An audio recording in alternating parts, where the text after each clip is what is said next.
ইরানের ওপর মার্কিন ইসরায়েলি হামলা ও নেতা আয়াতুল্লাহ আলী খামেনিকে হত্যার ঘটনায় সরকারকে নিন্দা প্রস্তাব আনার দাবি জানিয়েছেন জামায়াতে ইসলামের সেক্রেটারি জেনারেল মিয়া গোলাম পরওয়ার। রোববার চট্টগ্রাম মহানগর আয়োজিত ইফতার মাহফিলে প্রধান অতিথির বক্তব্যে এই আহ্বান জানান তিনি।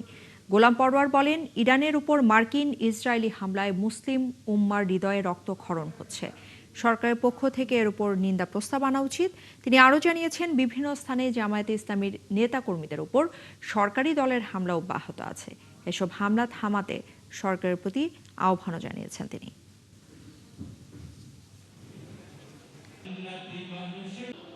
মুসলিম উম্মাহ একটি জাতি, একটি গোষ্ঠী, একটি হৃদয়, একটি হৃৎপিণ্ড, একটি আত্মা। সেই ক্ষতবিক্ষত আঘাতপ্রাপ্ত আত্মার যে ক্রন্দন, সেই ক্রন্দন তো আমরা নিশ্চয়ই প্রকাশ করব। যে অবস্থায় আমরা আজকে মাহে রমজানের রোজা পালন করছি, আমরা সরকারকে মুসলিম উম্মার পক্ষে যথাযথ ভূমিকা নিতে বলবো। মার্কিন এবং ইসরায়েলের এই আঘাতের তীব্র নিন্দা জানিয়ে আসন্ন জাতীয় সংসদে নিন্দা প্রস্তাব নেওয়া এবং মুসলিম উম্মার প্রতিনিধিত্বকারী একটি সরকারের যা কর্তব্য, সরকার যেন তা পালন করেন, আমরা এই ইফতার অনুষ্ঠান থেকে সেই দাবি পেশ করছি।